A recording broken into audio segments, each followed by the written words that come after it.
It was generally accepted in Flaxborough that the Ladies' Guild reading room was the safest place in town, unless one counted the police station, and even that was debatable on certain afternoons. The reading room, with its prim curtains and faint odour of lavender furniture polish, had survived a century of good intentions and tepid sherry. That, of course, was before the business with the door. It began on a Tuesday, around the hour when the post office queue began to resemble an informal town council.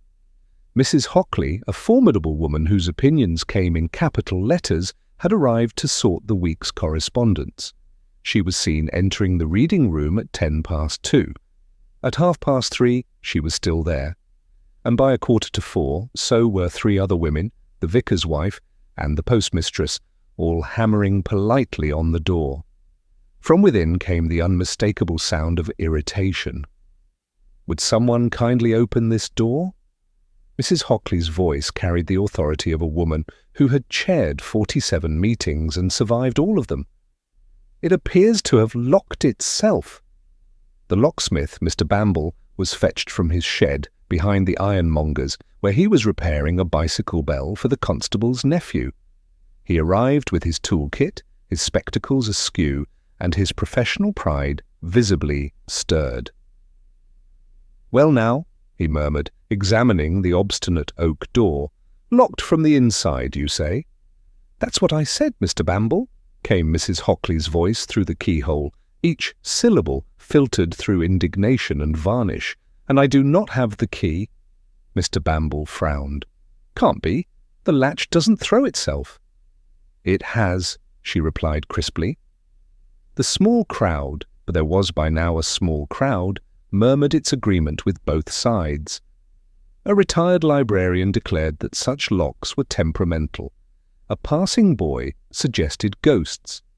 Mrs. Pym, widow of the late councillor, took the opportunity to remind everyone that the reading room had been built over a disused well. It was only when Mr. Bamble produced his thin brass lever and applied it to the lock that something quite uncanny occurred. The mechanism resisted then, after a moment's sulky hesitation, clicked open. The door swung inward and revealed Mrs. Hockley, composed but pink-cheeked, holding a sheaf of guild papers and looking as though she'd been very nearly embarrassed. "There," she said. "You see? Quite without cause." "Indeed," said Mr. Bamble, though he was staring at the inside of the lock with the distant unease of a man whose tools had just lied to him. Inspector Purbright, when summoned, arrived without haste.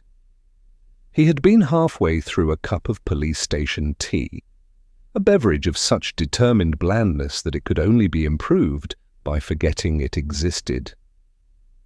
Constable Love, who had relayed the call, trailed behind him, taking notes in a pad that might as well have been a novel for all the meaning it would later convey. "Locked from the inside," Purbright repeated, examining the door. His tone suggested this was mildly inconsiderate of it. "Yes, sir," Love confirmed. "No key in the room when she was found. Mr. Bamble says it couldn't have done so without one." Purbright bent to the keyhole, peering in with the mild curiosity of a man inspecting an exhibit rather than a crime. The brass glinted, unmarred, the tumblers aligned, in perfect indifference. "Was anyone else in the building?" "No, sir. Mrs. Hockley says she'd just settled down to go through last month's guild accounts." Purbright straightened. "And emerged unscathed, save for wounded dignity." "Exactly, sir." He smiled faintly. "A mercy. I should hate to record an assault by door." By evening, Flaxborough was alive with hypotheses. Some swore Mrs. Hockley had done it herself to gain sympathy. Others whispered it was the beginning of another scandal, the sort that had once involved missing petty cash and an unwise floral arrangement. At the Green Lion public house, a regular named Fenby told anyone who'd listened that he'd seen a man in a grey coat loitering by the reading room an hour before. Asked what sort of grey, he replied, the ordinary sort, which narrowed it down to half the town. Back at the police station, Purbright sat quietly with the report before him. Love fidgeted nearby. "Odd thing, sir, a door that locks itself." "Odd," Purbright agreed, "and obliging. One hopes it doesn't start unlocking itself too." He turned the report over, regarding the blank back page. "Still," he added, almost to himself, "locks are made by men. And men, unlike doors, seldom close themselves without reason." He folded the sheet and placed it neatly atop the pile awaiting his signature, though he did not yet pick up his pen. By the following morning, the door of the reading room had achieved what few doors ever do, a reputation. It was spoken of in the post office queue dissected beside the haberdashery counter, and finally glorified by its debut on the bar of the Green Lion, where truth habitually went to be diluted. The Green Lion itself, as Inspector Purbright once observed, was less a public house than a civic forum lubricated by mild bitterness and moderate beer. Its regulars considered it a duty to keep abreast of local oddities, if only to ensure they were discussed in their proper order of importance. On this particular evening, the matter of Mrs. Hockley's incarceration took precedence over both the price of petrol and the vicar's proposed sermon on thrift. "Locked from the inside, was it?" asked Mr. Clegg, a retired railway porter whose lifelong acquaintance with latches lent his opinion the weight of authority. "So the Gazette says," replied Mrs. Pym, who read the newspaper with the devotional intensity others reserved for Scripture. "And it calls it a curious malfunction of mechanism, though between you and me I think there's more to it." "More to it? How?" Clegg leaned closer in case nuance might escape him. Mrs. Pym lowered her voice, which in her case meant merely adjusting the tone to conspiratorial hymn. "Well, Mrs. Hockley has been keeping certain papers for the Guild, important ones, some to do with the parish hall funds, if I'm not mistaken." A collective murmur rose from the table. The Green Lion's patrons had developed over decades a reflexive suspicion that any mention of funds implied their misplacement. At the counter, Mr. Fenby, who had seen the man in the grey coat, or possibly dreamt him, cleared his throat. "Mark my words, there's mischief in it. I told Constable Love myself. Fellow was standing right near the reading room door, sort of staring, bit pale." "Could have been the reflection in the glass," said Mr. Clegg, with scientific caution. "Could have been your imagination," added someone from the darts corner. Fenby persisted. "Aye, maybe, but I've an eye for suspicious types."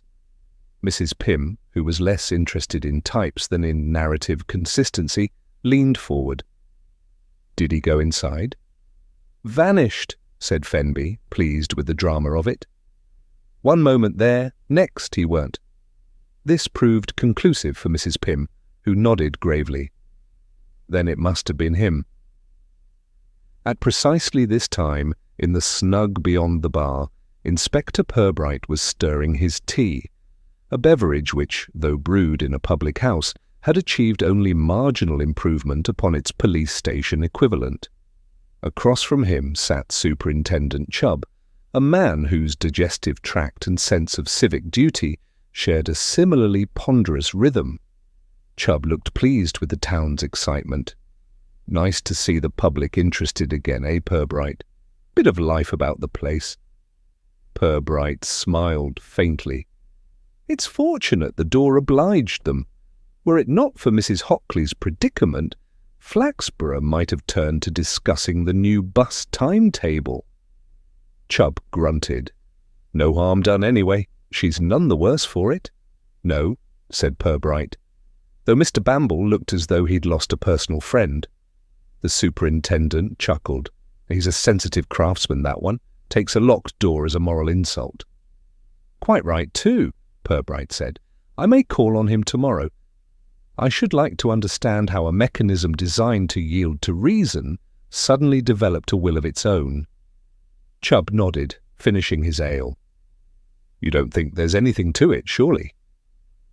Purbright's eyes wandered toward the frosted window, where the light of the street lamp trembled in the draught. Only that people seldom lie for no reason, sir, even when they lie to themselves. Outside, the air was damp and faintly metallic, smelling of drizzle and forgotten bonfires. Purbright walked toward the police station with the measured step of a man both unhurried and unwilling to seem idle. Love, carrying his notebook like a devotional text, caught up at the corner. "Sir," he said, slightly out of breath, "I've just had a word with the vicar's wife. She says Mrs. Hockley's been peculiarly anxious these last weeks." "About what?" "Guild finances, apparently. Something about a missing ledger."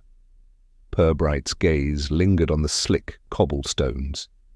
"Missing ledgers and locking doors, a tidy symmetry, wouldn't you say?" "Should I look for the ledger, sir?" "That would imply we knew where not to look," said Purbright gently. "Better to let it declare itself. They usually do, given time and gossip." Love nodded with the dutiful seriousness of a man who had never personally witnessed a ledger declare anything. The following morning brought two developments. First, the Flaxborough Gazette printed a small notice on page 4. "Ladies' Guild incident. Yesterday's temporary confinement of Mrs. Marjorie Hockley within the Guild reading room was due to a mechanical fault now rectified. Mrs. Hockley expressed gratitude to Mr. Bamble for his prompt assistance and has resumed her duties. The public is assured no suspicion of misconduct attaches to any party." It was, naturally, the most suspicious paragraph ever printed.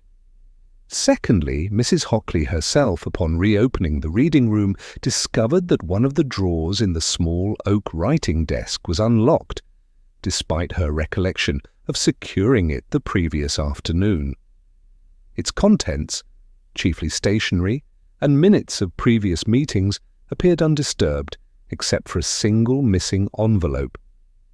She hesitated before telephoning the police. Appearances in Flaxborough were not to be endangered by enthusiasm. Still she made the call. When Purbright arrived, she received him with the solemn courtesy of one attending her own inquest. "It was here," she said, opening the drawer. "I keep correspondence from the town council, nothing sensitive, but still." Purbright bent to inspect the smooth, empty space where an envelope had lain. The dust's faint impression was still visible, like a ghost reluctant to leave. "You're certain you locked the door yesterday?" he asked. "Certainly," she said. "From habit, I always do, except, well..." She hesitated, embarrassed by the irony. "Except when the door locks itself," Purbright supplied. She met his eyes, then smiled thinly. "Quite." That evening, back at the Green Lion, the regulars had moved on from speculation to embellishment. The man in the grey coat had become two men, or possibly one man and a woman in disguise. Someone recalled a foreign accent. Another insisted on hearing a click after the door closed. By closing time, the door had achieved a legend. It had not locked itself, but had been locked upon something someone wished to hide. And in the quiet of his office, Purbright reread his notes by the glow of a single desk lamp. His pen rested just above the page, its ink gathering patiently at the nib. He wrote, without apparent emotion, "Lock acted with intent, not mechanical, human agency probable." Then, as if struck by an afterthought, he added a line beneath, "Check dust patterns, inside and out." He capped the pen, leaned back, and regarded the ceiling as though it might offer commentary. The ceiling, being of Flaxborough plaster, declined. Morning in Flaxborough was always faintly apologetic, a pale sun, a reluctant bus, and the collective sigh of a town resigned to its own decency. The incident at the reading room had already cooled from sensation to curiosity, but Inspector Purbright, who mistrusted the cooling of any story, arrived at the scene with Constable Love before the clock struck 10. The reading room smelled of polish and mild resentment. Mrs. Hockley had gone to the milliner's, leaving Mr. Bamble to oversee what he called a mechanical reassurance. "I've taken the liberty of removing the lock," said Mr. Bamble, indicating the disassembled brasswork laid out on a velvet cloth like surgical instruments. "A beautiful specimen, late Victorian. Sound as a cathedral door until yesterday." Purbright leaned closer, examining the pieces. "Nothing appears broken." "No, sir, that's the confounding part. It should have been impossible for the bolt to turn without the key." "And yet it did," Purbright said softly.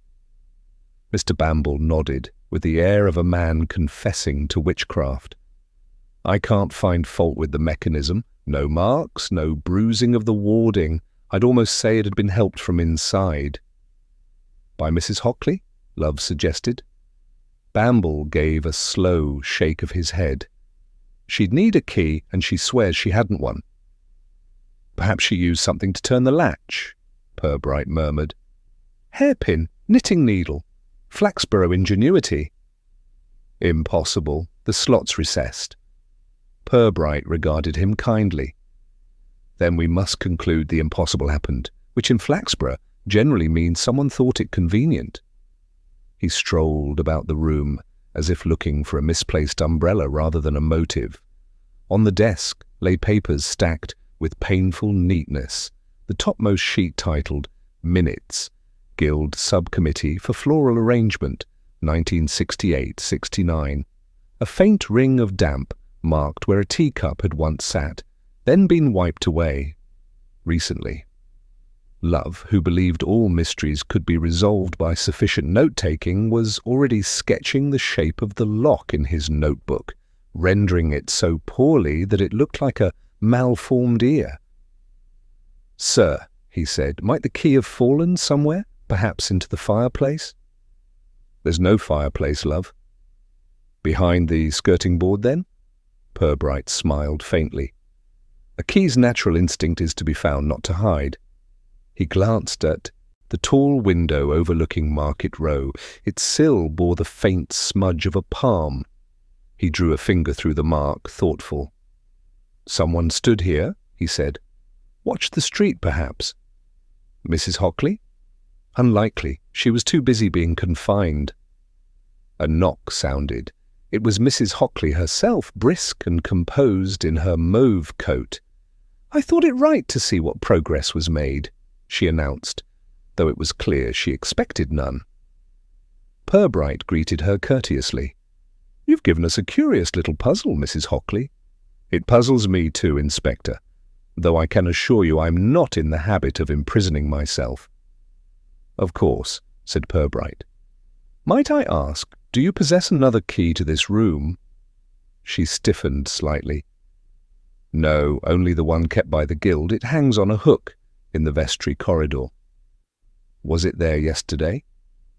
"I believe so. Mrs. Pym had access last week when she borrowed the sewing machine." Purbright nodded. "And the missing envelope? Have you recalled its contents?" "A letter from the town clerk's office, something to do with the valuation roll." "Of property?" "Yes, but from years ago. Nothing of current concern." "Old matters," Purbright murmured. "They do have a way of being revisited when people think they've been forgotten." After she left, Love frowned. "So it's about property, then?" "Everything in England, love, is about property," said Purbright, "even when it pretends to be about morals." He lifted the brass lock from the table. "We'll take this back with us. Have Sergeant Clay look at it, though I expect it will tell him no more than it's told Mr. Bamble." "You think it was tampered with, sir?" "Not with tools," said Purbright, turning the lock over in his hand. "With timing." "Timing?" "Yes. A door that locks itself is only a door locked too late for anyone to see who did it." Back at the station, the analysis proceeded with characteristic Flaxborough efficiency. That is, none.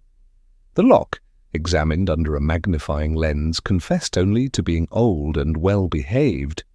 Sergeant Clay, after an hour's scrutiny, suggested ghosts, then hastily withdrew the suggestion upon seeing Purbright's expression. Love, meanwhile, produced his sketch and, mistaking Purbright's silence for encouragement, began theorizing. "If you ask me, sir, Mrs. Hockley's in it somewhere. All that fuss about the guild funds and now a missing envelope. Looks like she wanted to cover her own tracks." "Possibly," said Purbright, "but she'd have made rather a show of innocence, don't you think?" "Well, she was locked in." "Precisely. A perfect alibi, provided one trusts the door." Love blinked. "You mean she—" "I mean nothing yet," said Purbright mildly. "But if one were to wish an object or paper to disappear unnoticed, one might arrange a small commotion to draw eyes elsewhere. A woman found locked in a room supplies the ideal diversion." Love's pencil hovered above his page. "Then she took the envelope herself?" Purbright looked up at the ceiling. "Or someone wished us to think so. In either case, the key has gone to a great deal of trouble to appear innocent." That evening, Purbright took a solitary walk down Market Row. The lamplight glowed weakly on the shop fronts, illuminating advertisements that hadn't been changed in years. The reading room stood dark and prim, its windows reflecting the street like a row of watching eyes. He paused at the doorway, studying the lock, now reattached, and the dust on the outside handle. It had been wiped, recently. He drew out his handkerchief and touched the brass. There was a faint tackiness, like residue from oil or polish.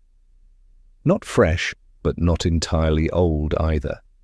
From behind him came the sound of slow, cautious footsteps. Turning, he saw the vicar, the Reverend Snipe, carrying a small parcel and looking faintly guilty for no clear reason. "Evening, Inspector," said the vicar. "Still at work, I see." "Merely admiring local craftsmanship." "Ah, yes, the famous door. Quite the topic at choir practice. Mrs. Pym insists it was a warning from above." "Does she?" Purbright's eyes glinted. "And what about you, Reverend? Do you believe doors carry moral messages?" The vicar chuckled uneasily. "I try not to interpret woodwork, Inspector. My parishioners are cryptic enough." Purbright inclined his head. "A wise policy." The vicar gave a quick nod and hurried off into the mist. Purbright remained a moment longer, eyes resting on the brass keyhole, as though it might yet blink. Then softly to himself he said, "Some locks keep secrets, others only borrow them." In Flaxborough, reputations were like brass plaques, carefully polished, rarely altered, and often concealing something best left unscrewed. Thus it was with Mr. Cyril Bamble, the locksmith, whose name for 30 years had been synonymous with honesty, discretion, and an almost ecclesiastical reverence for mechanisms. His small shop in Church Street, cluttered with keys of every vintage, exuded the quiet authority of a man who could enter any house in town but never did. That is, until his wife began to talk. Mrs. Ada Bamble was one of those women whose conversation carried the air of civic service, generous, well-meant, and faintly exhausting. The morning after Purbright's inspection of the reading room, she was in full recital at the butcher's. "My Cyril was up half the night," she declared, while the butcher's apprentice attempted to wrap sausages without dropping any, muttering about bolts and barrels as though they were parish sinners. I said, "Cyril, if you're that troubled, you must have seen something you shouldn't." This naturally attracted attention.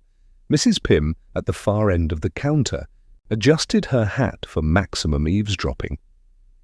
"What did he see?" she asked, with the solemnity of a woman prepared to believe almost anything if told with sufficient embroidery. "Well," Mrs. Bamble said, lowering her voice to the level of an indiscreet whisper, "he came home looking pale, that's what. I know my husband. He never looks pale unless it's over money or morals." "Or both," murmured Mrs. Pym.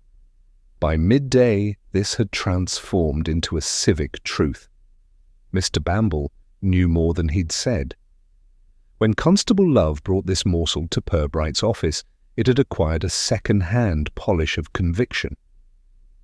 "They're saying Mrs. Bamble as good as confessed he'd been part of it," Love reported.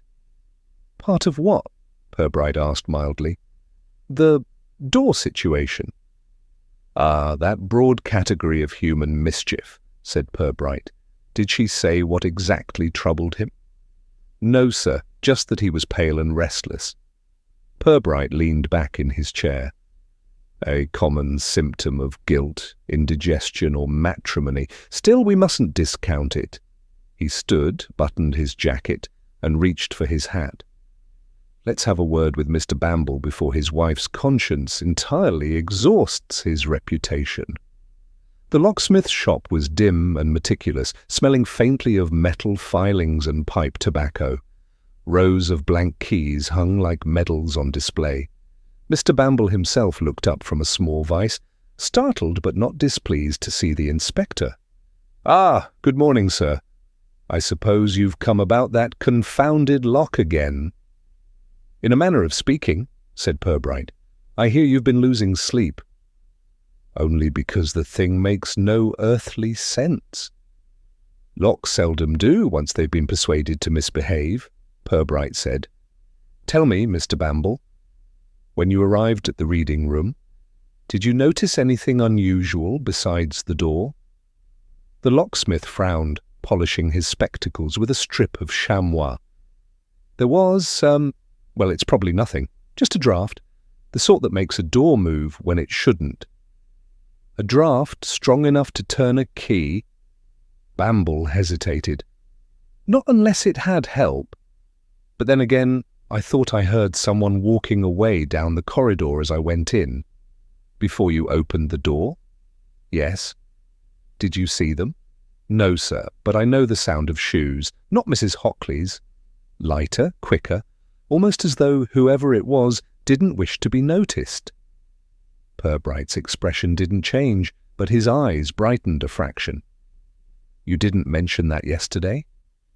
Bamble looked apologetic. "Didn't seem important, and, well, the missus says I talk too much as it is." "A rare virtue in a husband," Purbright observed. "One last thing, Mr. Bamble. Did you ever make a copy of the reading room key?" The locksmith's head snapped up. "Certainly not. That would be most irregular." "Of course," said Purbright, with soothing gentleness. "But irregularities are what make life tolerable." He thanked the man and stepped back into the street. Love followed, notebook ready. "You think he's lying, sir?" "No, which is sometimes the surest indication that someone else isn't telling the truth." That evening Purbright dropped by the Green Lion. He had no official purpose, which was precisely why people spoke more freely. Mrs. Bamble was there, her errands mysteriously extended into social hours, and was in fine form explaining to Mrs. Pym that her husband had seen Inspector Purbright himself, very secretive about it all.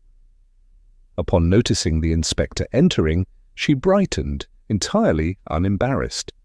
"Oh, Inspector, I was just telling dear Mrs. Pym how seriously you're taking this dreadful matter." "Not dreadful, Mrs. Bamble," said Purbright, removing his hat. "Only intriguing, though I understand your husband's rest has been disturbed." "Well, you'd be restless too if you'd found a door doing the devil's work," she said. "Mark my words, it's no ordinary business. Something's been going on behind that guild. You ask me, it's to do with those building alterations last year, come when the vicar got that new storage room built." Purbright raised an eyebrow. "Alterations?" "Oh yes, new plaster, fresh wiring, and that silly little cupboard put in where the old door to the rear corridor used to be. I told Cyril at the time, I said, they're hiding something." "I imagine it was only plasterboard, Mrs. Bamble." "Exactly," she said triumphantly. Later, in the lamplit quiet of his office, Purbright read over Love's latest report. Beneath motive, someone, almost certainly Love, had written revenge, embarrassment, witchcraft. Purbright smiled. He drew a small map of the reading room on a blotter, marking the door, the desk, and a shaded rectangle where the silly little cupboard now stood. A cupboard built over an old corridor, a missing envelope from the town clerk's files, a door that locked itself. He added a note in his tidy hand. Old passageway, all possible access point, but for what? Outside, rain began to patter against the window pane. The inspector, listening, found the rhythm oddly like the soft click of tumblers in a lock. Love appeared at the doorway, hesitant. "Sir, shall I put out the word for a warrant on Mr. Bamble, just to be sure?" Purbright regarded him with mild amusement. "A warrant, Love, would suggest we know what he's guilty of. I rather think the locksmith's wife is guilty of more damage than he." Love looked uncertain. "Then who?" "Let's say," Purbright interrupted gently, "that some people in Flaxborough have been trying to keep a door closed for a very long time. We've merely stumbled upon one that insisted on opening." He turned back to the blotter, tapped his pen once against the page, and murmured, "Locks don't lie, but people do, through the most well-oiled mechanisms." In Flaxborough, dust was considered a moral failing, not a physical inevitability. Yet it had an odd persistence in the reading room, where it gathered with decorous restraint along the shelves and ledges, as though unwilling to appear vulgar. Inspector Purbright noticed it immediately. He had returned that morning with Constable Love, ostensibly to check the fittings, but in truth because the memory of that wiped door handle had lingered in his mind like an unanswered question. The room was quiet, the air faintly perfumed with lavender polish, the occupational scent of Mrs. Hockley's authority. Sunlight through the tall window revealed motes drifting lazily, indifferent to municipal order. "Love," said Purbright, kneeling by the door, "what do you see?" "Dust, sir," Love replied confidently. "And where, precisely?" "On the skirting. On the sill. Bit near the hinges, too." "Good. And where not?" Love frowned, crouching beside him. "Nowhere on the handle." "Indeed." Purbright's tone suggested the discovery was both expected and deeply satisfying. Now, if Mrs. Hockley was locked in here for over an hour, who might have cleaned the outside handle in her absence? Love blinked. "The wind? I admire your optimism, Love, but meteorology seldom accounts for selective tidiness." He rose, brushing his knees. The handle was wiped after the incident. Someone touched it who did not wish to be remembered. The constable jotted this down solemnly, as though recording scripture. "Do we dust for prints, sir?" Purbright shook his head. "This isn't London, Love. Our criminals wear gloves, not because they're professionals, but because they're cold or respectable." He turned to the small writing desk. The top drawer still showed the faint outline where the missing envelope had lain. A single dark smudge marked one corner of the wood, thumb-sized, recent. Purbright bent closer. "The dust tells us two things, who moved what and when. You see how the outline is still visible?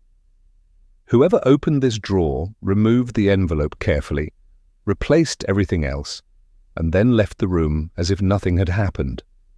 Love nodded, awed. "That's rather clever, sir." "Cleverness in Flaxborough," Purbright said dryly, "is usually accidental, which makes it all the more suspicious." Mrs. Hockley arrived shortly after, accompanied by a friend, Mrs. Pym, self-appointed guardian of moral hygiene. Both ladies were dressed as though for a civic inspection rather than a police inquiry. "Oh, Inspector," Mrs. Hockley began, "I do hope we're not becoming a spectacle. The Gazette has already rung twice, asking if I was traumatized. I told them I was displeased, which seemed more accurate." "Quite right," said Purbright. "Trauma is so easily confused with embarrassment." Mrs. Pym sniffed. If you ask me, there's more to this than meets the eye. We women have long suspected the guild's finances aren't as transparent as they might be. Indeed, Purbright said, as though that explained everything. And would you say Mrs. Hockley had enemies in the guild? Mrs. Pym brightened visibly. Well, I shouldn't use such a word, but perhaps competition. Mrs. Hockley looked wounded. If you're referring to the chair election, that was 3 years ago.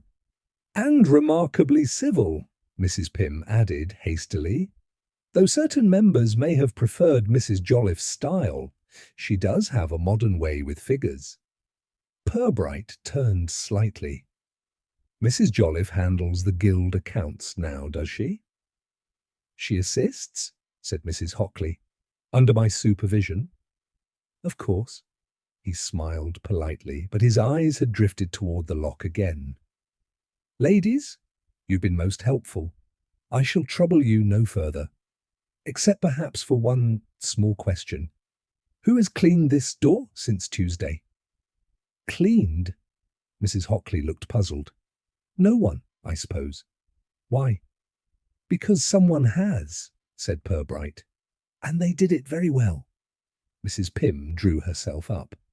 That's hardly a crime, Inspector. Not yet, he agreed. Though one wonders why innocence so often leaves fingerprints only where guilt begins. After they had gone, in affronted unison, Love exhaled. They're both hiding something, sir. Yes, but different things. Mrs. Pym hides gossip behind virtue. Mrs. Hockley hides virtue behind gossip. Love looked uncertain whether this was profound or circular. Purbright continued half to himself. The dust was wiped, yet the key never found. Either our culprit retrieved it afterward, or, more interestingly, it was never missing at all. Meaning? Meaning, Purbright said softly. The door may not have been locked from the inside after all. That afternoon, Purbright paid a visit to the vicarage. The Reverend Snipe, looking harried by theology, welcomed him into a study full of old hymnals and newer anxieties. Inspector, I do hope this business won't upset the guild. They've been indispensable in raising funds for the church roof. I doubt the Almighty will hold them personally responsible for a sticky lock, said Purbright. Though I understand there were some renovations last year. A cupboard, I'm told, installed where a corridor once ran. The vicar nodded. Yes, the reading room used to open into an old passage. We sealed it off when the church expanded the vestry. Was it properly bricked? Oh yes, well. He hesitated. Mostly, there's still a hollow section at the base. We kept it accessible in case of wiring repairs. Purbright's interest sharpened. Accessible? Only from the vestry side, of course? Of course, said Purbright mildly. When he returned to the station, he found Love struggling with the day's paperwork, his handwriting showing visible distress. Sir, the Gazette's printing again. Says you've narrowed the field. Have we? Purbright hung his hat and regarded the constable kindly. The field has a way of narrowing itself, Love, provided one stops ploughing it with assumptions. He crossed to the map of Flaxborough, pinned behind his desk, its corners curled from age. With a red pencil, he drew a neat circle around the church complex and a small cross by the reading room. 2 entrances, 1 story, he murmured. And somewhere between them, an envelope that mattered to someone 30 years too late. Love looked blank. So who wiped the handle, sir? Purbright smiled. Whoever needed to appear helpful, but not helpful enough to be remembered. He took up the telephone receiver, dialed a number, and said simply, Mrs. Jolliffe, please. Yes, tell her Inspector Purbright would like a few words about arithmetic, honesty, and dust. He replaced the receiver gently, sat back, and lit his pipe. Outside, the bells of St. Luke's began their mild, apologetic ringing, the sort of sound that suggested forgiveness was already being offered for something not yet confessed. Purbright listened, smoke curling upward like a private thought. Then he said quietly to the air, "Dust settles, but only after the truth's been disturbed." In Flaxborough, the surest way to make an event memorable was to cancel it. That principle had certainly worked for the Ladies' Guild meeting, scheduled 2 nights before Mrs. Hockley's unfortunate imprisonment. The notice of cancellation, due to unforeseen personal indisposition of the chair, had been dutifully pinned to the reading room door. Nobody had thought much of it at the time. In Flaxborough, personal indisposition covered everything from influenza to embarrassment. But Inspector Purbright had begun to wonder whose indisposition it had really been. The Guild minutes, obtained that morning, were a monument to cautious handwriting and selective truth. Each page bore the faint lavender scent of decades of civic femininity. "Do you notice, love," Purbright remarked, tapping a fountain pen against the margins, "how the cancellation was recorded after the date of the meeting itself?" Love peered. "So it was. Someone wrote it in later." "Precisely. The handwriting is the same, but the ink slightly darker. Whoever amended the record wanted the minutes to appear tidier than the event." "Why, sir?" Purbright smiled thinly. "Because the meeting wasn't merely cancelled, love. It never existed." They went to see Mrs. Jolliffe, the Guild treasurer, that afternoon. Her small, detached house near the river was remarkable only for its neatness, a domestic orderliness so complete that even the geraniums seemed to grow in straight lines. Mrs. Jolliffe herself was a brisk, angular woman in her 50s whose spectacles gave her expressionless eyes a faint, mechanical gleam. She received Purbright and Love with the chilly hospitality of a person who thinks politeness should be means-tested. "Of course I remember the meeting," she said. "We called it off when Mrs. Hockley complained of neuralgia." "Who called it off?" Purbright asked. "Well, she did, naturally. She's the chair." "And yet she tells me she'd already prepared the agenda," said Purbright. Mrs. Jolliffe hesitated. "Yes, well, we'd hoped to discuss minor adjustments to the Guild's building fund." "Adjustments? A mere accounting matter, a transfer between subcommittees." Purbright regarded her mildly. "From the Rates Restoration Fund, perhaps?" Mrs. Jolliffe blinked. "Why, yes. How did you—" "An old envelope," Purbright said softly. "One that seems to have mislaid itself." For the first time, a trace of colour touched her cheeks. "That was nothing to do with me." "I didn't suggest it was," said Purbright. "Only that it seems to have travelled, as some figures do, from one ledger to another." She drew herself up. "Inspector, if you mean to insinuate impropriety—" "Not at all," said Purbright pleasantly. "Impropriety rarely leaves such tidy paperwork." When they had gone, Love frowned. "She's hiding something, sir?" "Yes. A woman who arranges her geraniums by height is seldom innocent of rearranging other things too." "What do you think's in the envelope?" "Something that no longer balances, love. In accounts or conscience." That evening, Purbright took a slow walk through the churchyard behind St. Luke's, where the stones leaned confidentially against each other like old gossips. He paused before the vestry wall, newly plastered, pale against the weathered brick. There, at the base, was the hollow section the Reverend had mentioned, a small boarded panel roughly painted with faint scrape marks around the screws. He ran a fingertip over one. The dust there was different, drier, older. The board had been disturbed recently, though not removed. He smiled faintly. By morning the Flaxborough Gazette was already hinting at financial irregularities in connection with the Guild. The editor, a man who prided himself on accuracy while detesting fact, had filled half a column with speculation and one paragraph with apology. Mrs. Hockley was furious. She arrived at the police station, veil trembling, and demanded satisfaction. "Inspector," she declared, "this is an outrage. I have served this town honourably for 20 years, and now I'm made to sound like a common embezzler." "Surely not common," Purbright murmured. "I beg your pardon?" "I mean, it's hardly embezzlement to misplace a receipt, Mrs. Hockley, unless, of course, the receipt was for something not entirely received." She glared. "What are you suggesting?" "Only that paper has its own motives, much like people. It goes where it's wanted most." "I assure you," she said icily, "I have nothing to hide." "Splendid," said Purbright.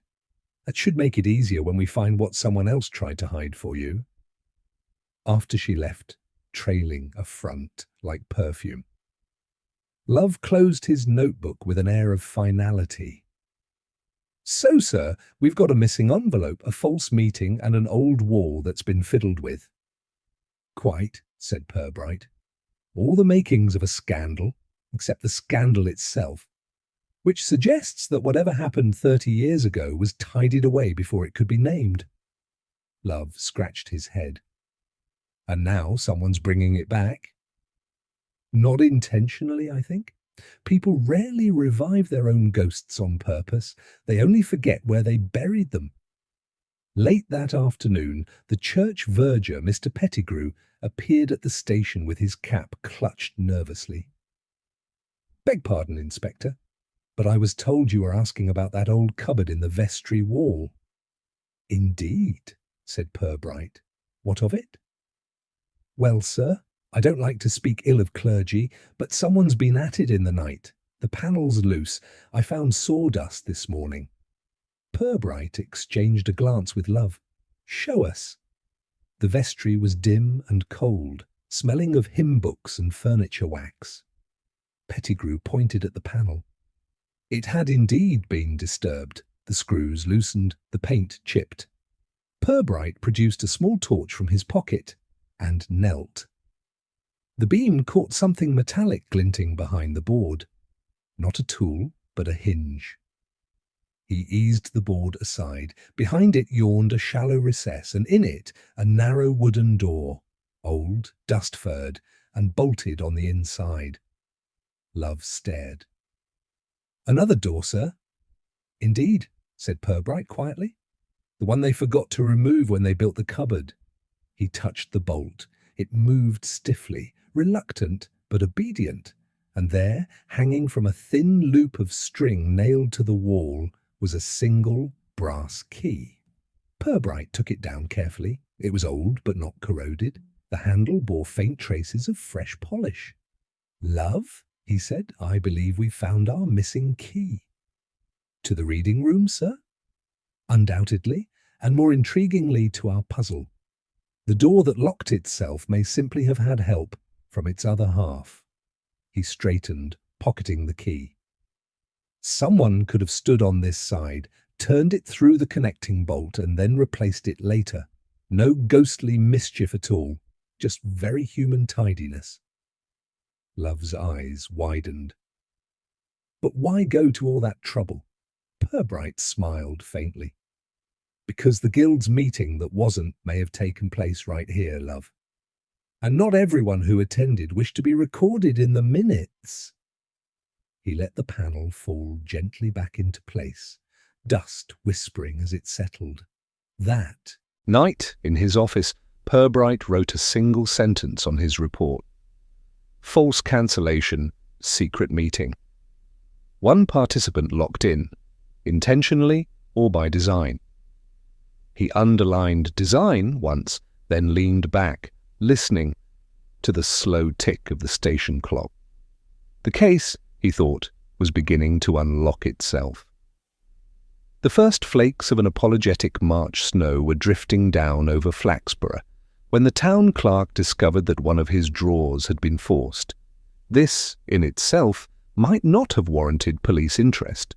Drawers, like people, sometimes refused to stay closed. But the drawer in question was in the lower cabinet of the town clerk's private office, and it had contained files of the borough rates department, neatly labelled, bound with municipal twine, and untouched for over 30 years. All, that is, except one. Rates, 1964, read Constable Love, squinting at the label of the empty folder later that morning. Not much of a title. It's the missing volume of a very dull trilogy, said Purbright, crouching before the cabinet. One wonders who suddenly remembered its existence. The town clerk, Mr. Mullet, was a neat, pale man whose hair and manner had both thinned with years of bureaucratic caution. He stood, wringing his hands behind them. I don't understand it, Inspector. No one's asked for those records in decades. Half of them are to do with old assessments before decimalisation. Worthless, really. Worthless, Purbright repeated mildly. That's always an encouraging description. It so often means quite the opposite. Mr. Mullet looked alarmed. You think there's crime? In Flaxborough, Mr. Mullet, crime is largely a question of timing. I'd say someone needed something to disappear before it could be noticed that it existed. They examined the lock. It had been prized open with delicate care. No brute force, just the gentle persuasion of a thin blade. Same sort of work as the reading room, sir? Love asked. Similar temperament, said Purbright, though our locksmith swears innocence, and I'm inclined to believe him. The craftsman here is subtler, less interested in property than propriety. He picked up the empty file, sniffed faintly at the edge of the paper, then smiled. Lavender, he murmured. Love blinked. You mean like polish? Like Mrs. Hockley, Purbright said softly. By afternoon, Flaxborough was alive with the new rumour. The missing folder, having achieved a kind of notoriety, had acquired mythical content, land deeds, insurance frauds, even love letters. The Green Lion was full of experts. She always did keep that reading room too close to the council, Mrs. Pym confided to her circle. If you ask me, she's protecting someone. Her husband's cousin was in property, wasn't he? And that vicar, he's always poking about in the accounts. I'd not be surprised if it was something ecclesiastical. Meanwhile, Purbright was making quiet inquiries in the other direction. Not who might be guilty, but who might be grateful. At 4 o'clock he found himself once again in the vestry, speaking to the Reverend Snipe, who was clearly trying to conceal a state of nervous disarray beneath clerical calm. You've heard about the town hall, I take it, said Purbright. The vicar nodded. Shocking, and to think the reading room used to be a part of church property once. I do hope no connection will be drawn. Connections, said Purbright gently, tend to draw themselves. The vicar dabbed his forehead. I can assure you, Inspector, the church's accounts are entirely in order. I'm sure they are, but tell me, when you oversaw those renovations last year, who paid for them? The vicar hesitated. The guild contributed a small grant. Ah, out of which fund? Building improvement, I believe. Purbright smiled politely. And that would have been transferred from the Rates Restoration Fund, the same fund now missing a ledger? The vicar's Adam's apple bobbed. I suppose so. Purbright's tone remained conversational. You see, Mr. Snipe, what interests me isn't that money moved, but that it moved invisibly. A small donation, a cancelled meeting, an envelope removed, and now a missing folder that once documented a certain rates irregularity from 1964. Surely you don't mean— I don't mean anything yet, Purbright interrupted gently. I merely observed that the past has better memory than we give it credit for. Back at the police station, Sergeant Clay had been cross-referencing old property records with evident discomfort. These figures don't line up, sir, he reported. In 1964, the borough sold a parcel of land near the church to a Mr. Pym, late councillor, but the sale price recorded here is less than what was paid into the bank. Interesting, said Purbright. And the difference? £30.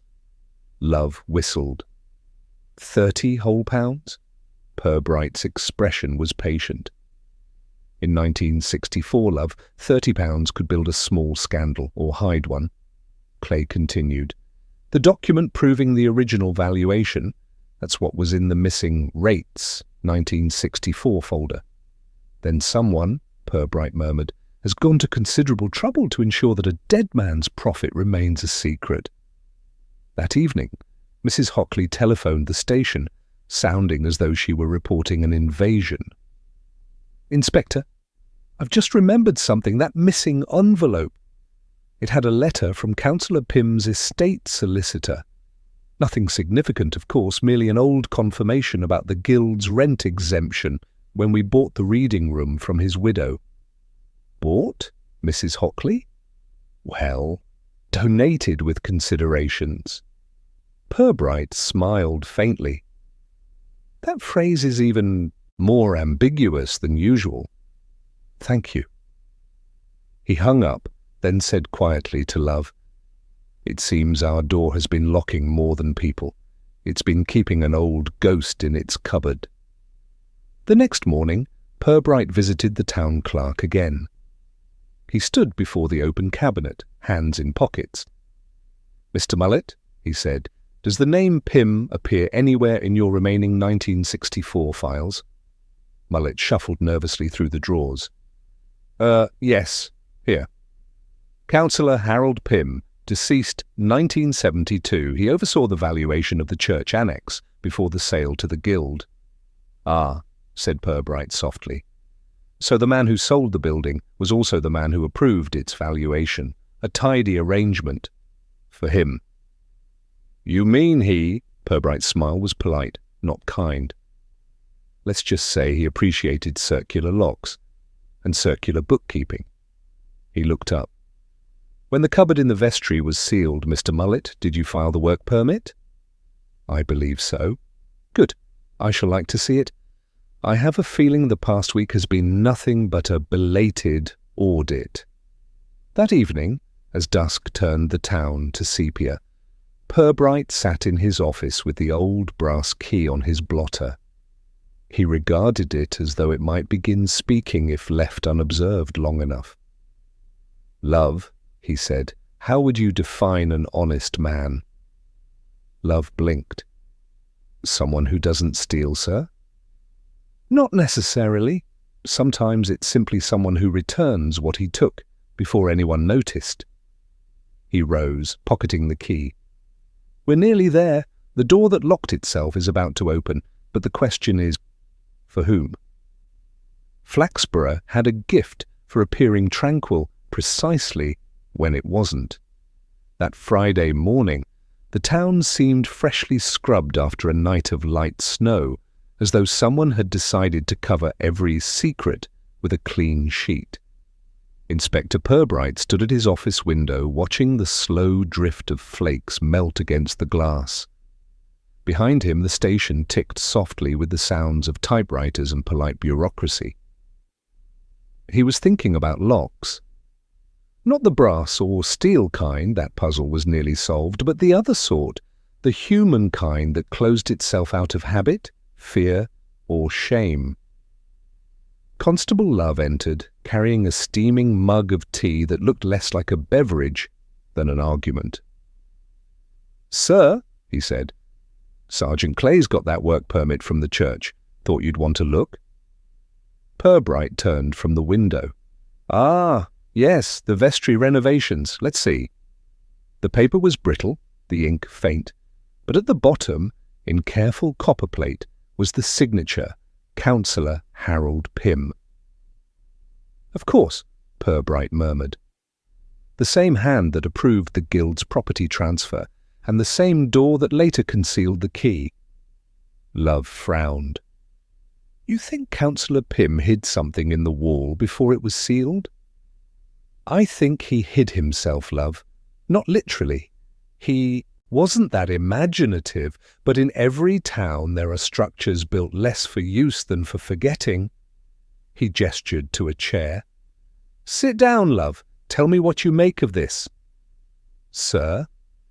The reading room door, locked from inside, they said, but we now know it could have been turned from the vestry through that hidden passage. Yes. So why lock it at all?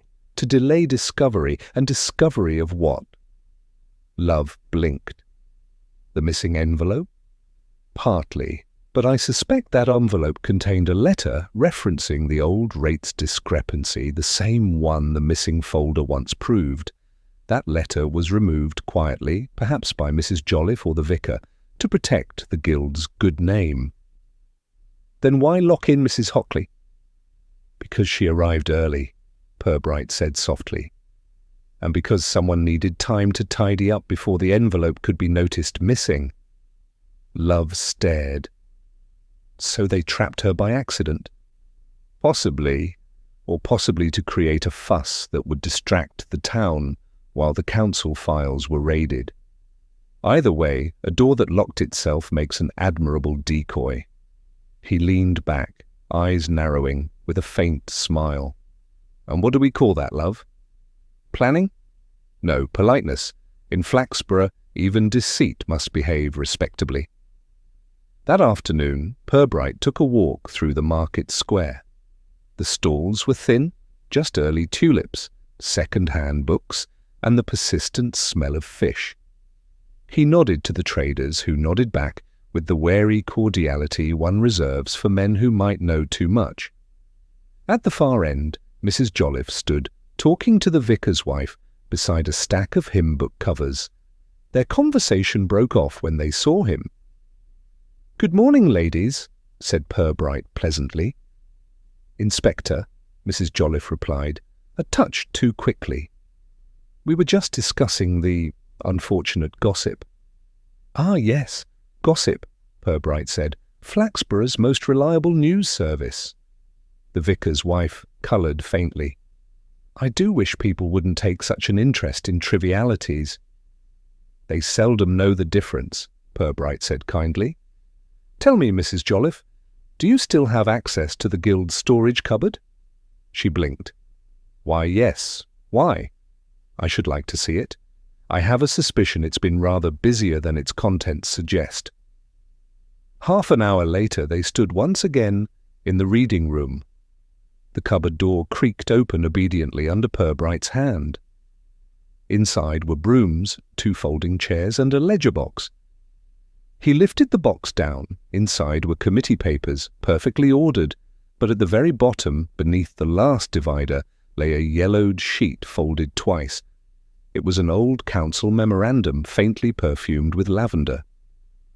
Authorization of rent adjustment, St. Luke's Annex, transfer of title, 1964.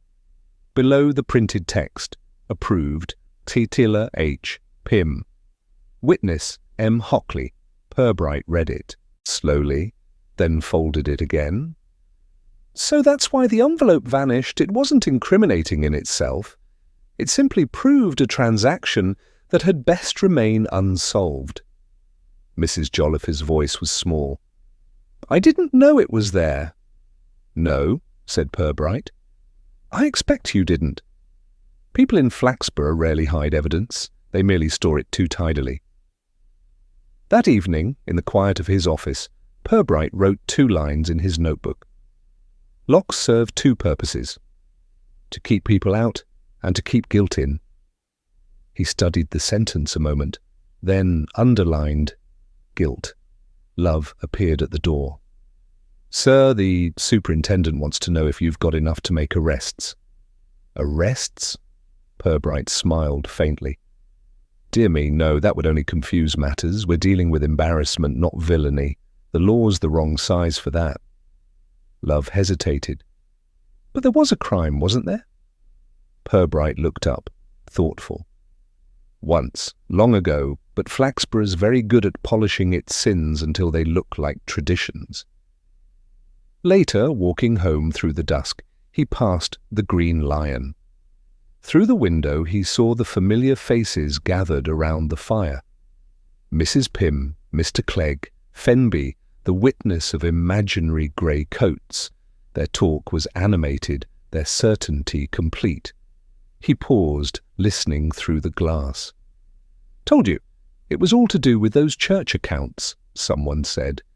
And that inspector, oh, he knows more than he lets on. Purbright smiled to himself. They were right, of course, but not in the way they imagined. At home he poured a modest whisky and stood a moment before the small coal fire. The flames reflected faintly in the brass of the key he had taken from the vestry. He turned it over in his palm. It was unremarkable, worn smooth from honest use. But as he watched, he found himself thinking of Mr. Bamble, who had built locks all his life without ever once locking another soul in or out.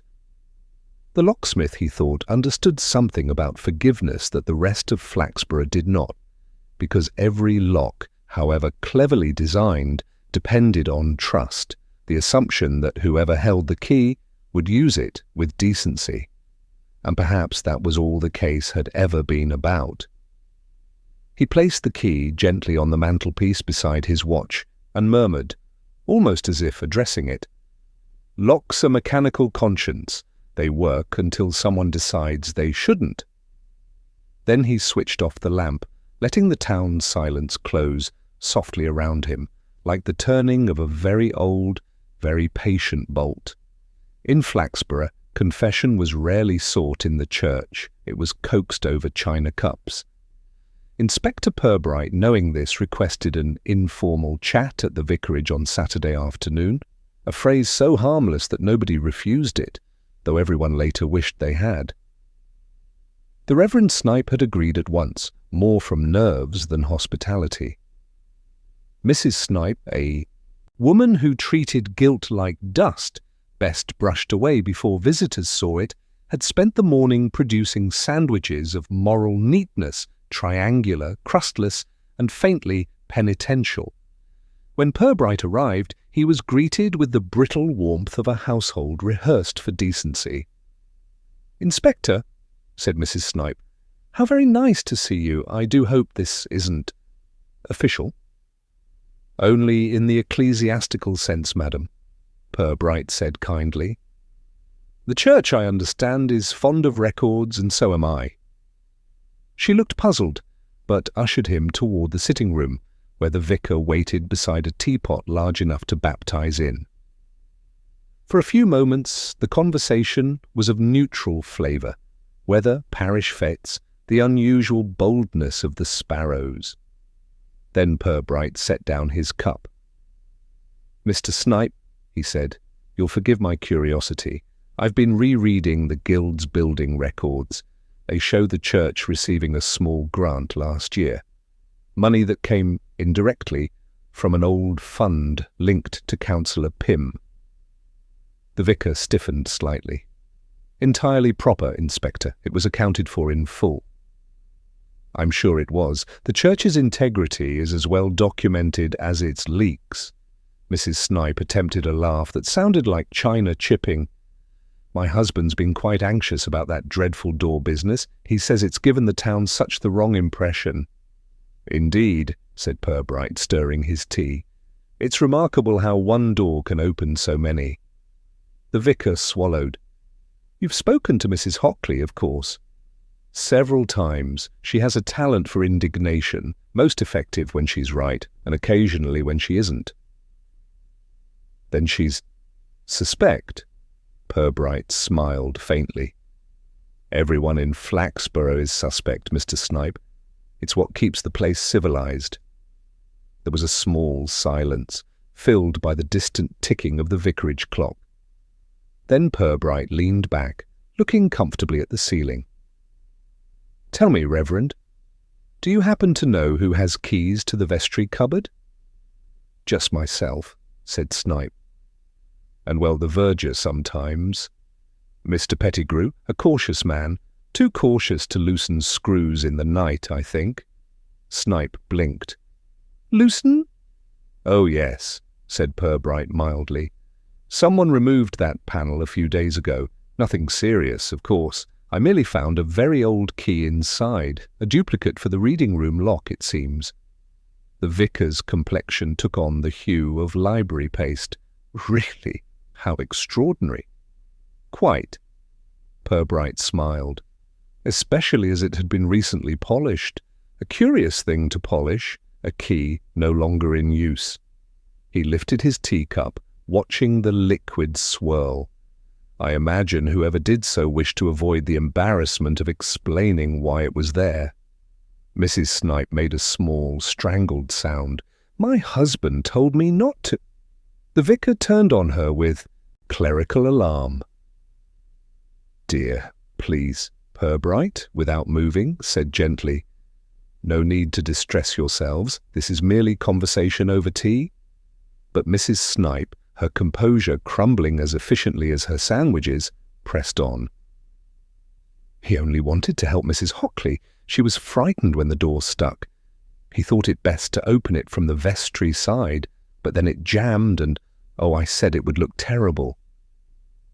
"Emily," said the vicar weakly, "for heaven's sake." "For Flaxborough's sake," she said. "It's better he tell him." Purbright regarded them both with calm sympathy. "Perhaps it would, Mr. Snipe." The vicar sagged. It wasn't meant to deceive Inspector, truly. Mrs. Hockley called here in distress that afternoon, asking if she could leave certain documents, guild papers, somewhere safe. She mentioned a problem with the reading room key. I thought, foolishly, that she'd lost it. So I used the old duplicate to open from the vestry side, meaning only to check the door still worked. And when it didn't?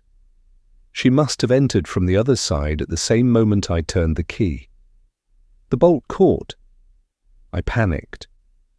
Went round to the front, but people were already gathering. I couldn't admit that you'd been fiddling with church property, Purbright finished quietly. Snipe nodded, miserable. Exactly, so I left it, thinking she'd unlock it herself once the mechanism reset. Purbright sighed. "Locks, Mr. Snipe, are more forgiving than congregations. Unfortunately, you chose the latter, to trust." He set down his cup and rose. "One more question. Did you enter the vestry again that night?" The vicar hesitated. "Yes, to tidy. I thought it best to put the key back before anyone noticed." "And did you open the old recess?" Only to check it was secure." Purbright nodded. "And in doing so you disturbed the dust that betrayed you." "Thank you, Reverend. I'm satisfied." Mrs. Snipe burst into tears of relief. "Then it's over?" "Almost," said Purbright gently. "We found how the door locked itself. We've yet to learn why the guild's papers prompted such care." He gave them both a courteous nod. "I'll keep the matter informal, naturally. I should hate to see the vestry door made famous a second time." Outside, the air had the crisp chill of early evening. Purbright stood a moment at the vicarage gate, watching the light fade on the church's stonework. Love was waiting in the car, notebook balanced on his knee. "Well, sir?" "They didn't mean harm," Purbright said. "Just maintenance, of both locks and appearances. So the vicar locked Mrs. Hockley in by accident?" "Perhaps, but the accident served others rather conveniently." Love frowned. "You mean Mrs. Jolliffe? Or the late Councillor Pym's reputation? In Flaxborough, truth seldom travels alone. It always borrows someone respectable to carry its luggage." Back at the station, Purbright wrote his report with his usual neat detachment. "Incident at Reading Room. Accidental locking confirmed. Duplicate key misused, no criminal intent.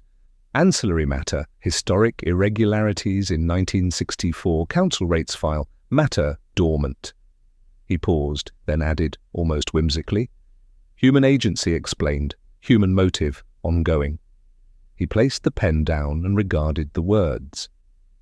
They seemed, to his mild satisfaction, both truthful and harmless, two adjectives most cherished in Flaxborough. Then, smiling faintly, he murmured, "Locks and lies, both depend on turning at the right moment." For once, the reading room was full, and not for a meeting. Mrs. Hockley had insisted upon clarification. Mrs. Pym had volunteered to observe. and Mrs. Jolliffe had arrived in a state of defensive righteousness. The vicar had been persuaded to attend, still pale but visibly relieved that confession in tea form had been accepted as currency. Inspector Purbright, standing near the tall window, looked upon them with the gentle interest of a man regarding a chessboard that had already played itself out. On the desk lay the recovered letter, the brass key, and a copy of the vanished council folder, now found among the town clerk's archives after an unusually helpful tip. "Ladies, Reverend," Purbright began, "you'll be pleased to know the matter of the self-locking door is quite resolved. The explanation, as so often, is simple, though not, I'm afraid, flattering." Mrs. Hockley folded her hands as if preparing for a sermon. "We are listening, Inspector." "Splendid. You will recall, Mrs. Hockley, that you entered this room at 2 o'clock on Tuesday, intending to sort guild correspondence. Among the letters was one from 1964 concerning this property's transfer from the late Councillor Pym's estate." She nodded, tight-lipped. "Shortly before your arrival, the Reverend Snipe entered the vestry and, believing the lock defective, attempted to test it from his side using a duplicate key, one left over from the days when this room and the annex were connected. Unaware that you had entered from the front, he turned the key at precisely the wrong moment, thus securing the door." Mrs. Pym gasped, disappointed at the lack of romance in the explanation. "Afterward," Purbright continued, "he panicked and later replaced the key behind the false panel. Unfortunately, his midnight caution attracted my attention when I noticed the disturbed dust. But the Reverend's mistake had a more useful effect than anyone could have foreseen.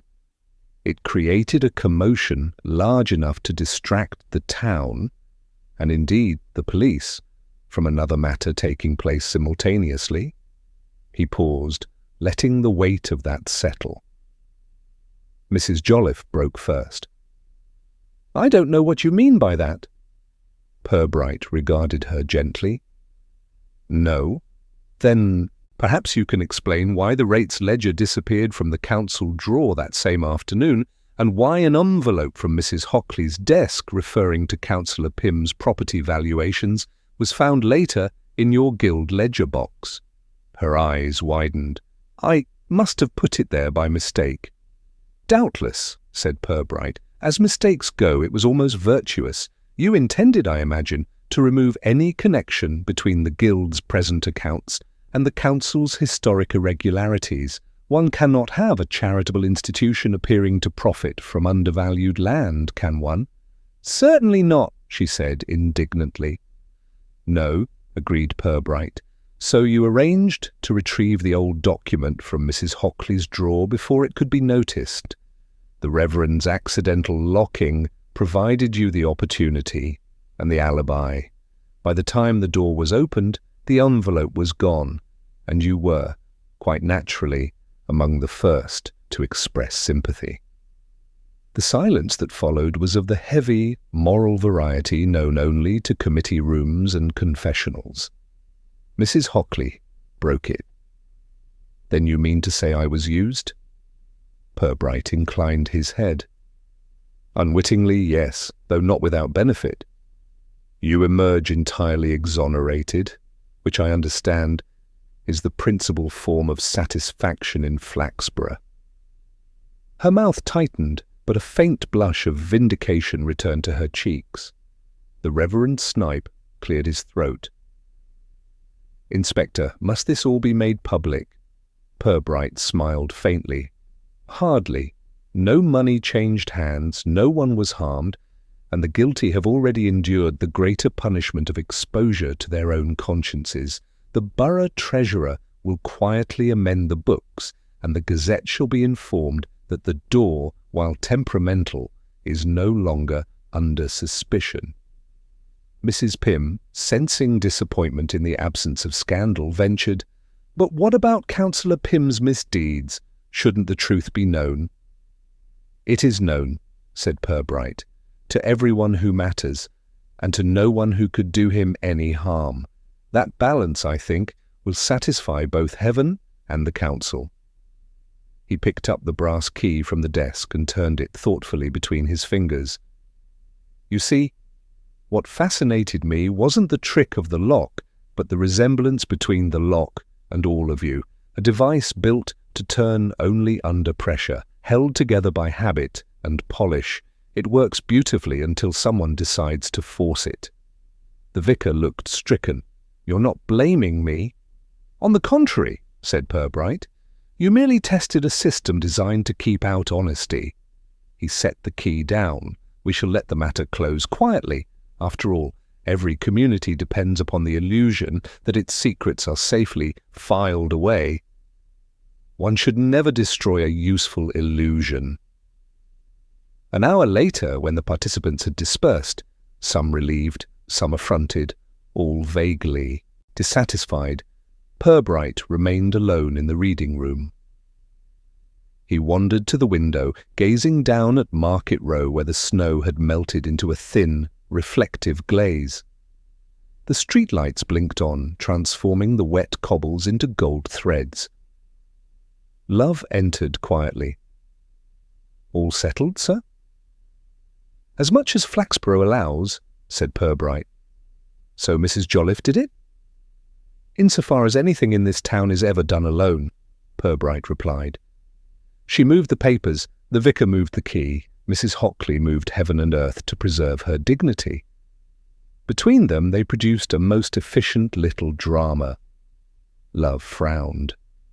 And we're not charging anyone? Purbright smiled. No, consider it a public service, a moral audit. Every so often a town needs to believe it has faced its own conscience. It never lasts, but it does wonders for civic pride. He looked once more at the door. It stood slightly ajar, docile now, betraying nothing of its brief celebrity. You know, love, he said, doors are curious things. They stand between truth and convenience, and most of the time we're grateful they stay shut.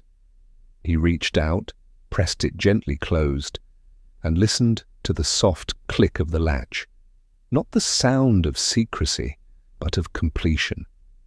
By the following Monday, the reading room had resumed its proper place in Flaxborough life, a venue for earnest knitting, mild philanthropy, and the steady production of minutes destined never to be read again.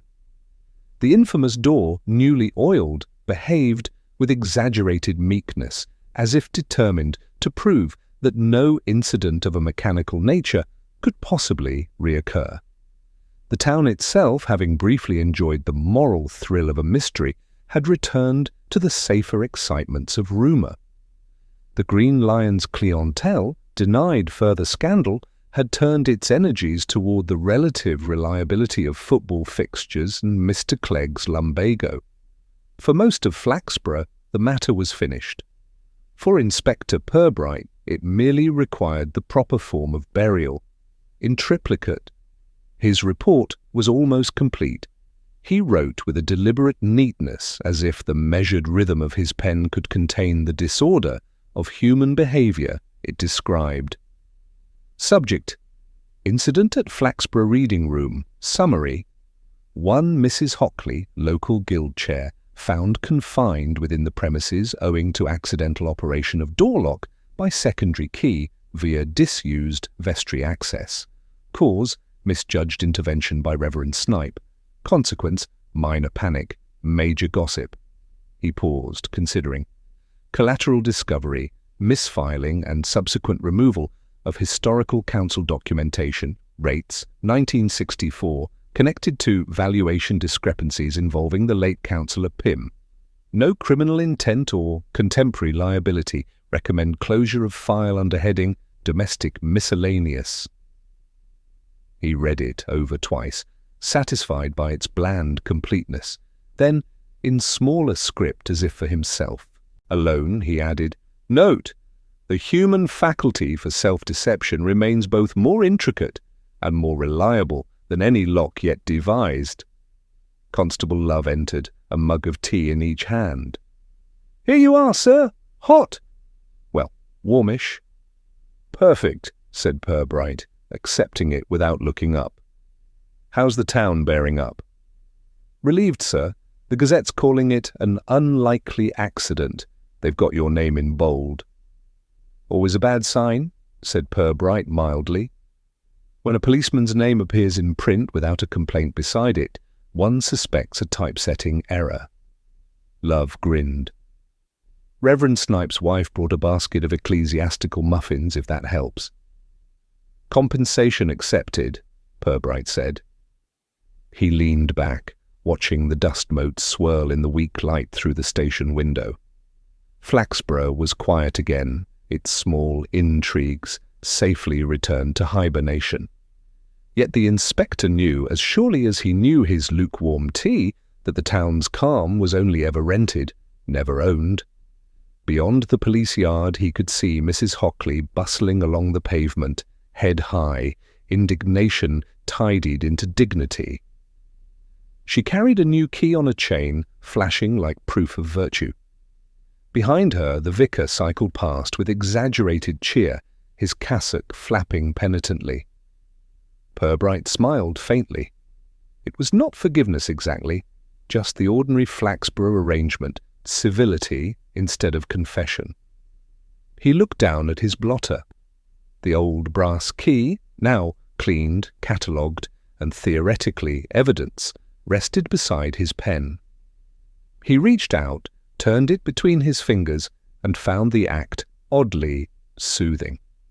Locks, he thought, had the advantage of simplicity. Turn them one way, they open, turn them another, they close. People, on the other hand, preferred to live in the uncertain middle. Half open, half locked, polite enough to be plausible. He placed the key carefully into an envelope marked "Property of St. Luke's Vestry" and sealed it with an official stamp. That, he decided, would be his contribution to reconciliation. The restoration of order, symbolically and otherwise. At 5 o'clock sharp, Superintendent Chubb appeared in the doorway, coat on, appetite evidently engaged. "All sorted, Purbright?" "As much as anything ever is in Flaxborough, sir." "Good, good. Damned odd business, though. Woman locked in a room, papers going missing, vicar's up to tricks. Still, no harm done." "Indeed not, only the usual bruising to the town's self-esteem." Chubb chuckled. "Ah, they'll get over it. They always do. What do we file it under?" Purbright gestured to the report. "Domestic miscellaneous, sir." "Splendid. That's where half our troubles belong."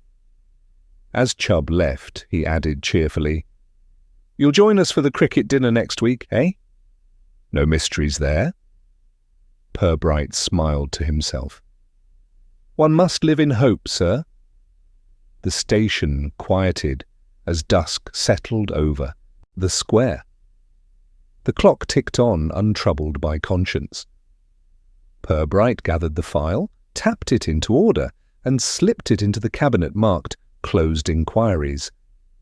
For a moment he let his hand rest on the drawer handle, a modest, unglamorous lock of its own, then closed it gently. Outside, faint music drifted from the church hall, the Ladies' Guild practicing for their spring social. A hesitant piano, a loyal choir, and the comforting certainty that life in Flaxborough would go on much as before. He smiled, thinking that even scandal here was a civic ritual, confessed, tidied, and forgotten before it could spoil the parish tea. He reached for his teacup. Cold, of course. Later, as he locked his office door, he paused a moment to look back. The lamplight caught the dust motes in the air, making them glow like minute truths too small to bother sweeping. "Ah," he murmured to himself, "nothing ever really locks itself. It merely waits to be turned." Then he switched off the light, and the door clicked shut with its usual civility, final, unassuming content.